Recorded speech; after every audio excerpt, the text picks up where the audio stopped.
አርቲስት ቬሮኒካ አዳነ በሆስፒታል ምንድነው ያጋጠማት? መኮላሸት ነው ያለባቸው እነዚህ አረመኔዎች ማለት ነው። አንድ ባንድ ያደረጉትን ነገር እናገራለሁ። ጀግና ማተርስ ጀግንነትን እንደ አስተያየታችን ነው፣ እንደ መነጽራችን ነው።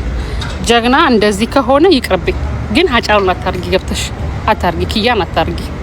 ኪያ ማለት ለባሏ ፍትህ 6 አመት ሙሉ እምትጮ ጀግና ሴት ነች። የዘንድሮ ጓደኛ እኮ ቢቀር ይሻላል በእውነት። አሁን አንዱ ዓለም ልቡ ተሰብሮ ናሬቲቭ ለኢትዮጵያ ሊሰጥ የፈለገውን ሀዘን በተቀመጠበት ጓደኞቹ አስፎገሩበት።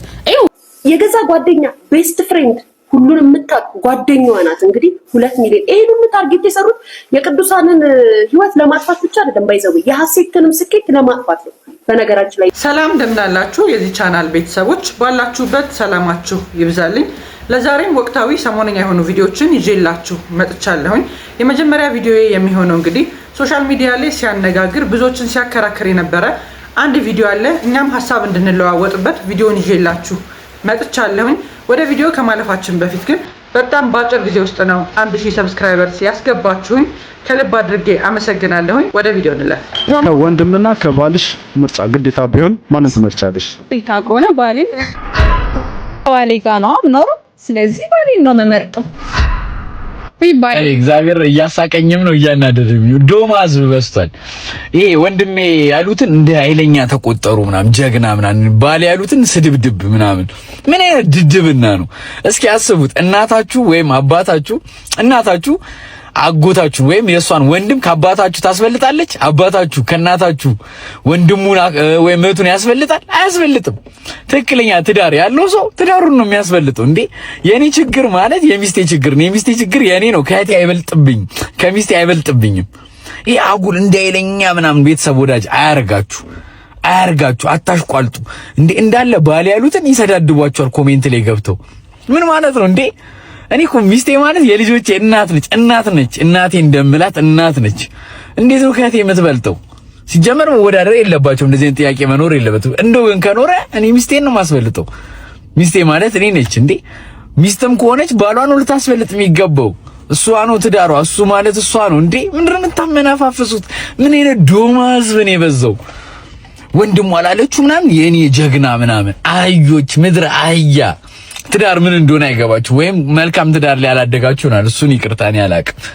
ግን ትክክለኛ ትዳር ካለኝ እኔ ከሚስቴ ከእናቴም ከአባቴ ይበልጣል። ይሄ የግል ኦፒኒየኔ ብቻ አይደለም፣ ረግጬ እናገራለሁ።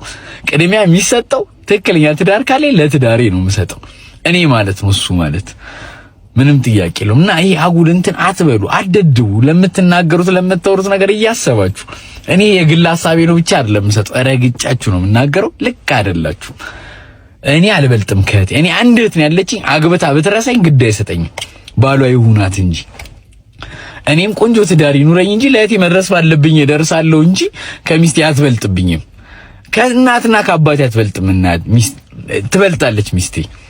እኔ እሷ ትክክለኛ ሚስት ትሁንልኝ እንጂ አታሽቃብጡ። እዚህ እንዳይለኛ ምናምን እዚህ እኛ ሀገር አብሶ ይሁን እንትን ትወዳላችሁ አጉል ቦተሰቤ ቆመ።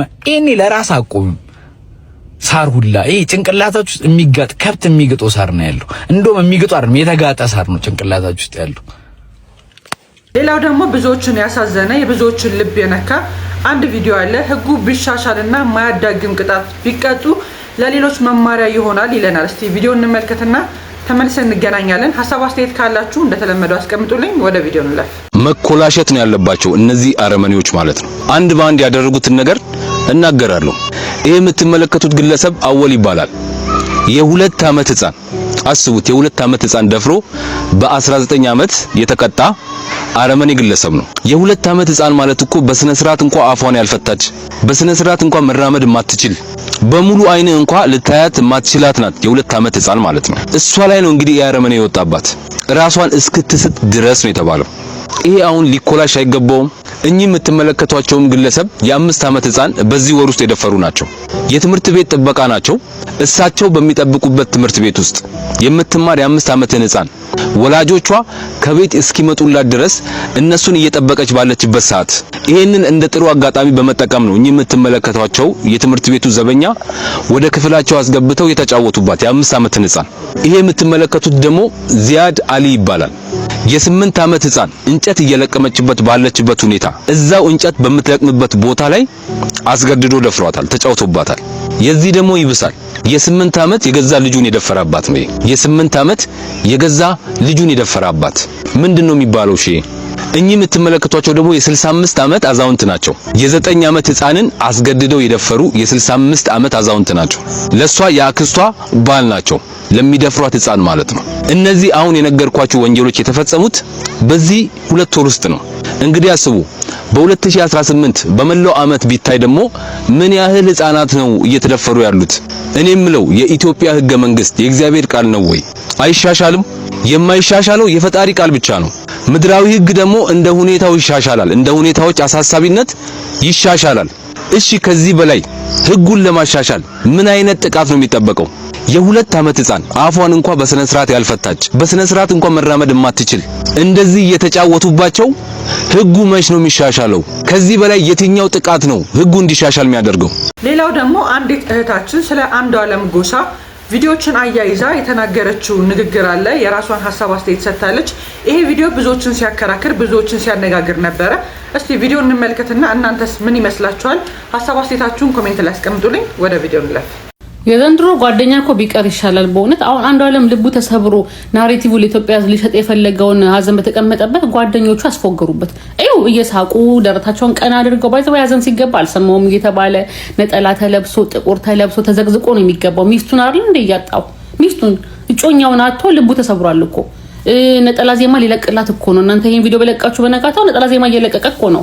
በጣም መሰበሩን ግን እናንተ ፊት ይነግረናል ውዶች። የባይዘው ጓደኛ ግልጽ አድርጎ ይናገራል። እሱ ካሜራ ደቅኖ እናንተ ኮሪደር ላይ ቆማችሁ ለኢትዮጵያ ሕዝብ ከየት ይባላል ትገባላችሁ። ኧረ በስማም ስታሳፍሩ። እሱ እንዲተሰብሮ ጥቁር በጥቁር ለብሷል። እናንተ ነጭ ለብሳችሁ ምናምን ዋንጫ ይዛችሁለት ውዶቼ። ሲጀመር አንዷለም አልተሰበረም። እንደዚህ አይደለም አመንትኑ መልኩ ይሄ አይደለም። ኦኬ ጺሙ ነው እንደዚህ አይደለም። ቀን እኮ ሲውል ሲዞራል ነው የሚውለው። ሰው እኮ ያየዋል። ይሄ አይደለም ጺሙ። ድራማ የምትሰሩት እናንተ በቀነኒ ሞት ላይ እንደው ትንሽ ህሊናችሁን አትፈሩም? ግን ቀነኒ ከናንተ ጋር ነው ቁጭ ብላ እንጀራ የበላችሁ? ከናንተ ጋር ነው ሴሌብሬት ያደረገችው በርዝዴ ምናምን? አረ አይመስለኝም። ሌላው ነገር ደግሞ ይሄ ያጫሉ አዋርድ ሪቮክ እንደተደረገ ነበር ማቀው። ኦኬ ሪቮክ ተደርጎ መቼ ነው የተመለሰለት? ይሄንን ለህዝብ ይፋ ሆኗል ወይ? ስለማላቅ ነው አሳውቁኝ። ሀዘን ሲኬድ ደግሞ ዋንጫ ይዞ እንደሚኬድ አላቅም ነበር። እንግዲህ ቆይቻለሁ ከኢትዮጵያ ከወጣው ዋንጫ ተይዞ እየተሳቀ ምናምን እንደሚኬድ አላቅም ነበረ። እስቲ አልተናበባችሁም ለማለት ያክል ነው። እሺ ውዶች አልተናበባችሁም። ኤዲት ምናምን የምታረጉትና እናንተ ይሄን ነገር ሐሳብ ያመጣችሁ ሰዎች ያው መናበብን ሌላ ጊዜ ፍጠሩ። እሺ ሰው ለማሳመን ቀሽሞች። ጀግና ማተርስ ጀግንነትን እንደ አስተያየታችን ነው፣ እንደ መነጽራችን ነው። ጀግና እንደዚህ ከሆነ ይቅርብኝ። ግን ሀጫሉን አታርጊ፣ ገብተሽ አታርጊ፣ ኪያን አታርጊ። ኦኬ ኪያ ማለት ለባሏ ፍትህ 6 ዓመት ሙሉ እምትጮ ጀግና ሴት ነች። ኦኬ ማንም መጣ አልመጣ ሌጋሱን ያስጠበቀች ጀግና ሴት ነች። ሀጬ ደግሞ ስቲል ፍትህ ያልተገኘለት ጀስቲስ ያልተገኘለት ወንድማችን ነው። ታታሪ ጎበዙ የሰባይ መብት ታጋይ የታቃለች ሲጀመር ሰባይ መብት ታጋይነትን አታውቁም እኮ። ሀጫሉ ቢኖር ኖሮ ለቀሪ ድምጽ ይሆናል፣ ለሰባይ መብት ይታገላል። እንደናንተ ሆዳም አይደለም። ኦኬ አታርጉት። እኔ ሀጫሉን አርጋችሁ ስትመጡ እና እየገባችሁ ደግሞ የቀነኒን ድምጽ ለመደበቅ ስትሞክሩ ይዘገንነኛል። በእውነት ትዘገንኑኛላችሁና አትምጡ። እኔ ፔጅ ላይ የምሰራውን ሰራለሁ። የምትፈልጉትን ፖስቱ፣ ተሳደቡ። አቅማችሁ እሱ ነው። ኦኬ ተሳዳቢ ብልግናው ባለጌ ናችሁ። በቃ አለቀ። ለእህቴ ግን ጀስቲስ ከመጠየቅ ወደ ኋላ አልልም። ኦኬ ሌላው ደግሞ ብዙዎችን ያሳዘነ የብዙዎችን ልብ የነካ አንድ ቪዲዮ በስፋት ሲዘዋወር ነበረ። የሞዴሏ እህት ቅዱሳን ይርጋለም ህይወቷ ማለፉን ብዙ ዜናዎች ሲያመላክቱ ነበረ። ህይወቷ በምን ምክንያት ነው ሊያልፍ የቻለው የሚለውን እንግዲህ ብዙ ቪዲዮዎች ላይ አስተያየት በመስጠት የምናውቃት ሊያሾ በዚህ ጉዳይ ላይ የራሷን ሀሳብ አስተያየት ሰጥታለች። ቪዲዮ እንመልከትና ተመልሰን እንገናኛለን። ወደ ቪዲዮ እንለፍ። የገዛ ጓደኛ ቤስት ፍሬንድ ሁሉን የምታውቅ ጓደኛዋ ናት። እንግዲህ 2 ሚሊዮን ይሄን ሁሉ ታርጌት የሰሩት የቅዱሳንን ህይወት ለማጥፋት ብቻ አይደለም፣ ባይዘው የሐሴትንም ስኬት ለማጥፋት ነው። በነገራችን ላይ የሰሩት ሴራ ማለት ነው። ምክንያቱም ሐሴት ሚስ ኢትዮጵያ ናት። አሁን ወደ ውጭ ልትሄድ ነው። በዛ ላይ አሁን ውድድር አላት። የዞረች የኢትዮጵያን ካልቸር እያስተዋወቀች ነበረ። ያንን ነገሯን ሁሉ ለማጨለም የተደረገ ነገር ነው። አሁን ብላ አስባ ታርጌት አድርጋ እቺ ጓደኛዋ ያደረገችው ማለት ነው። እግዚአብሔር ይፍረድብሽ፣ የእውነት እግዚአብሔር ይፍረድባችሁ እንደዚህ የምታረጉ ጓደኞች። እግዚአብሔር ባሰባችሁት ምናልባት ክፉ ሰው ትንሽ ጊዜ ነው ስኬታማ የሚሆነው፣ መጥፎ ሰው ትንሽ ጊዜ ነው ስኬታማ የሚሆነው። ከሆነ ጊዜ በኋላ እግዚአብሔር ራሱ ይቀጣውና ገደል ይወስደዋል። ራሱ እግዚአብሔር ራሱ ሰው አይደለም። እና እግዚአብሔር ይፍረድብሽ የእውነት እንደዚህ አይነት ወንጀል በገዛ ጓደኛሽ ላይ አድርገሽ። ይሄ ለብዙዎቻችሁ ቀልድ አይደለም። በነገራችን ላይ ማንቂያ ይሁን የምትነቁበት ነገር አለ። ከህይወታችሁ እስኪመጣ ጠብቁ። እስከሚመጣ ሁላችንም የምንጠብቀው መጥቶ አጠገባችን እስኪገባልን ድረስ ነው የምንጠብቀው ነው አይደለም። በፊት የነበሯችሁን ጓደኞች ቆም ብላችሁ አስተውሉ። በአድናቆት ውስጥ ብዙ ነገር አሳልፋችኋል። በድገፋ ውስጥ ብዙ ነገር አሳልፋችኋል እንዳይመስላችሁ። ካለፈው በኋላ ግን ነገሮችን አይናችሁን ስትገልጡ ይገባችኋል። እንደዚህ ሆነው እንደዚህ ነው እያላችሁ በደንብ አድርጋችሁ ይገለጽላችኋል። ወዳጅ ብላችሁ ያመጣችኋቸውን ሰዎች አድናቆታቸውን አሁን ወደኋላ ተመልሳችሁ እዩዋቸው። ሲያደንቋቸው የነበሩትንና ሲደግፏቸው የነበሩትን እግዚአብሔር በሚያውቀው ነው የምነግራቸው። ይሄ እውነት ነው። የሁሉም ሰው ጓደኛ ከጎን በኩል ያንተን የሆነ ነገር አስደስቶ እስከ መጨረሻ አይሄድበትም። ከተሳካለት ያጠፋሃል። ካልተሳካለት ደግሞ በተቻለው መጠን አንተን ታግሎ የሆነ ነገር ላይ ሊጥልህ ይፈልጋል። የቅርብ ሰው ጠላት ነው። ሁሌ ሞቶ ስላንተ መጥፎ ነው የሚያወራው። ጠላት ሁሉ ጊዜ ጠላት ነው። ጥሩ ነገር አይናገርም። በቃ ይወጣል፣ ይናገራል፣ ይዘልፋል፣ ይሰድብሃል፣ መጥፎ ምኞቱን ይገልጻል። አንተ የምትወድግበትን አንተ የሆነ ነገር የምታደርግበትን ነገር እየመጣ ያስተምርሃል፣ የሆነ ነገር ያስተላልፋል። አንተን ለማቀርሸት ይሄዳል ሁልጊዜም ማለት ነው። አንተም ያንን ትጠብቃለህ። ወዳጅህን እንዴት ታውቀዋለህ? ወዳጅ የምትለው ሰው እንዴት ታውቀዋለህ? እያደነቀ ጥሩ ነገር እያለ እስኪ አስቡት። ነይ ቤቴን ይልኝ ጓደኛዬ ነሽና ነይ ቤቴን ይልኝ፣ አዲስ የተከራየሁትን ቤቴን ይልኝ። ከጓደኛሽ ይሄንን መልክት ብትሰሚ የትኛዋ ሰው ናት እንደዚህ አይነት ነገር በእኔ ላይ አስበዋል ወይም ደግሞ ሊያደርጉ ነው ብላ የምታስብ ጓደኛ ቤቷን እንድመርቅላት ጠርታኝ ነው ብላ በመልካምነት ከቤቷ ከሞቀ ቤቷ ተነስታ ራይድ ይዛ ወደ እሷ ጋር ሄደች። የእሷ ግን ህይወቷን ማጥፊያ ያደረጓት። ብር ጠየቋት። እነሱነቱን ስታቅ አሳልፋ እንደምትሰጣቸው ስላወቁ ህይወቷን አልቀሰፏት። ይሄን ያደረጉት አንድ ቅዱስን ብቻ ለመስበር አልነበረም። በነገራችን ላይ እንደሰማሁት ከሆነ እቺ ሚስ ኢትዮጵያ ራሷ ሀሴትንም ነው ማነው ስሙ ሀሴት ታርኩኝ ሩታንም ነው። በነገራችን ላይ ሩታንም ለመቅበር የተደረገ ሴራ ነው። እኔ ነገርኳችሁ። ዜናው ሳይወጣ ነው እዛው ለቅሶ ላይ የነበሩ ሰዎች ቮይስ አድርገው ይላኩልኝ። እንደውም ከቻልሽ ነይ ምናምን ሲሉኝ አጋጣሚ አልተመቸኝም። እውነት ደግሞ እኔ እንደዚህ ምናምን ቀብር ቦታ መሄድ በጣም ነው የሚጨነቀው በራሴ ስለምፈራ ማለት ነውና ከቻልሽ ነይ ምናምን ሲሉኝ አይ ዛሬ አይመቸኝም፣ ቀድማችሁ ነግራችሁኝ ቢሆን እመጣለሁ። እና በጣም ነው የምታሳዝነው ሩታ፣ በጣም ነው የምታሳዝነው። የኢትዮጵያ ሕዝብ ድጋፍ ትፈልጋለች። በጣም ነው ክብርት አዳነች አቤቤ ስለ ወረዳ አመራሮች ያስተላለፈችው መልእክት አለ። እሱን ሰምተን እንመለስ። እናንተስ በዚህ ጉዳይ ምን ትላላችሁ? ወደ ቪዲዮ እንለፍ። የወረዳ አመራሮች ለምንድነው ቢሮ የማትቀመጡት? ለምንድነው ሰው የምናመላልሰው? አገልጋይ በሩ ላይ ያለ ሰው እንዴት በምን ሞራል ነው ማካያቶ ሊጠጣ የሚሄደው? የሚገለገል ሰው በራችን ላይ ተቀምጦ በእነሱ ይሁንታ እኮ ነው እዚህ ወንበር ላይ ያለ ነው። ህዝብን ማክበራችንም መገለጫው አንዱ ነው።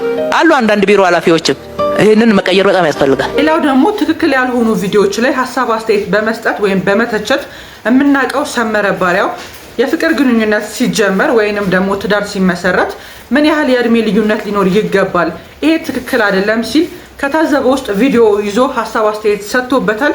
እናንተስ በዚህ ቪዲዮ ላይ ሀሳብ አስተያየታችሁ ምን ይመስላል? ቪዲዮውን ተከታተሉና ሀሳብ አስተያየታችሁን አስቀምጡልኝ። ወደ ቪዲዮ እንለፍ። ምንም አይነት ነገር አልናገርም እንደነገርኩ ተይቼ የማስበው ስለሷ ነው። እና ድንገት ደግሞ በአንድ በኩል ደግሞ ስመረው እንዴ እኔም ፍቅር ሊይዘኝ ነው እንዴ ራሴንም እንዳይዘኝ በጣም ፈራ ነበር።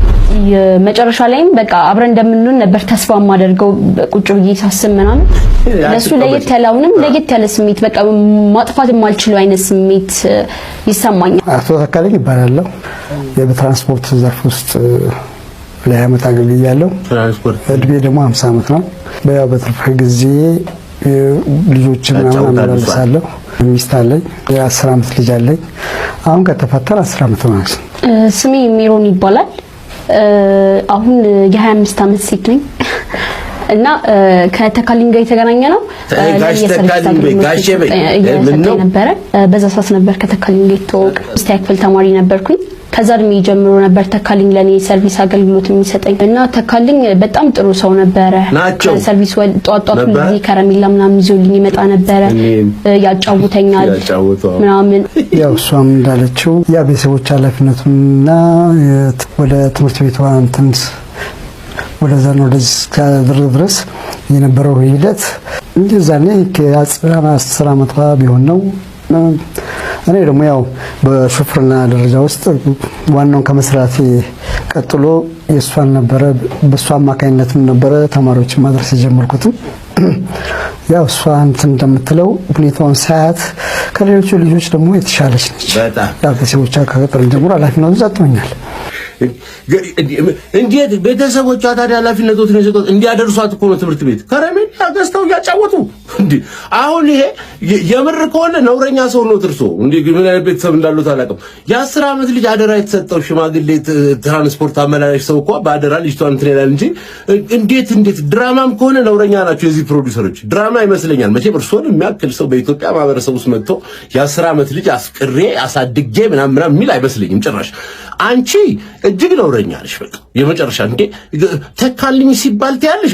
ጋሽ ተካልኝ ሲባሉ እኮ ነው የሚባለው እኮ እንዴት ነው ነገሩ? ከአያት ጋር ጋሼ በይ ወዴት ነው? ፍቅር ሌላ ነው፣ አክብሮት ሌላ ነው። እንደ ድሮ እናት ወይ ጋሽ አንቱ በይ በቃ ምንም ደስ አላልሽኝም። እርስዎ ግን እንዴ ልቻደ ሚስታለ አንዳንዴ ፍቅር ይዞት ካሳደጓት ልጅ አይደል እንዴ? እንትን እኮ አለው ቼን የሆነ ነገር እኮ አለ እምነት ቼን ምናምን ይባላል እኮ። ልጅን እኮ የምትሰጠው ለአንድ ሰው ሀፕን የማያደርጉ ነገሮች አሉ፣ የማይፈጠሩ ነገሮች። ትራንስፖርት አድርስልኝ ብለህ ትልቅ ሰው አንጾ ትራንስፖርት አድርሶ መንገድ ላይ እንዳይለቅፏት ጠብቆ፣ ሌሎች ወንዶች ትምህርቷ እንዳሰናክሏት ጠብቆ፣ አሰናካዩ ራስ ተከፍሎ ሽማግሌ በነጭ ሼድ አርገህ ራስ አሳድገህ እንትን እንዴ ላንተ እንደምስጣት ባቅኖርማ መጀመሪያም ከጎረምሳ ሹፌር ጋር ልካት ነበር። በኩያዋ ከሆነም ሆነ አንድ ይሆናል አሉት ሴትዮዋ። በጎረምሳ ቢሆን ይሻለኛል ከሆነ። እንዴት ነው አሁን የምትደራረጉ የምትሆኑት የምትሉት በስማ ምን ይላሉ? እንደው አቶ ተካልኝ ይቁረቡ እውነት ይቁረቡ። የመጨረሻው ነው ይሄ ዓለም ያልቅ ነው እሱ ላይ። ሌላው ደግሞ አርቲስት ቬሮኒካ አዳነ በህመም ላይ እንደምትገኝ በሕክምና ላይም እንዳለች የሚያመላክቱ ቪዲዮዎች በስፋት ሲዘዋወሩ ነበረ። እስቲ ቪዲዮ እንመልከትና ተመልሰን እንገናኛለን። ወደ ቪዲዮ እንለፍ። አርቲስት ቬሮኒካ አዳነ በሆስፒታል ምንድነው ያጋጠማት? በዛሬው ዕለት ተወዳጁ አርቲስት ቬሮኒካ አዳነ ሆስፒታል መግባቷን በርካቶች ሐሳባቸውን እየሰጡ ይገኛል። እንዴት ሆስፒታል ገባች? መረጃውን ልንገራችሁ። ተወዳጁ አርቲስት በቅርቡ በገጠማት ህመም ሆስፒታል ተኝታም ስትታከም የነበረች ሲሆን አሁን ግን ተሽሏት ወደ ቤቷ መመለሷን ለወዳጆቿና ለደጋፊዎቿ አብስራለች። አርቲስቷ የሰውነት ክብደቷን ለመቀነስ በጀመረችው ያልተመጣጠነ አመጋገብ ስርዓት ለጨጓራ ህመም የዳረጋት ሲሆን አሁን ግን ተሽሏት ወደ ቤቷ መግባቷን በፌስቡክ ገጿ አረጋግጣለች። እኛም ቬሮኒካ በደስታሽ ወቅት እንደምንደሰተው ሁሉም በህመምሽም ወቅት አብረንሽ ነን። ፈጣሪ ምህረቱን እንዲልክልሽ እንመኛለን። ለዛሬ ይዤላችሁ የመጣቸው ቪዲዮዎች እነዚህን ይመስሉ ነበረ። በቪዲዮቹ ላይ ያላችሁን ማንኛውም ሐሳብ አስተያየት ኮሜንት ላይ አስቀምጡልኝ። በቀጣይ አዳዲስ በሆኑ በተመረጡ ቪዲዮዎች እስከምንገናኝ ድረስ ሰላም ሁኑ።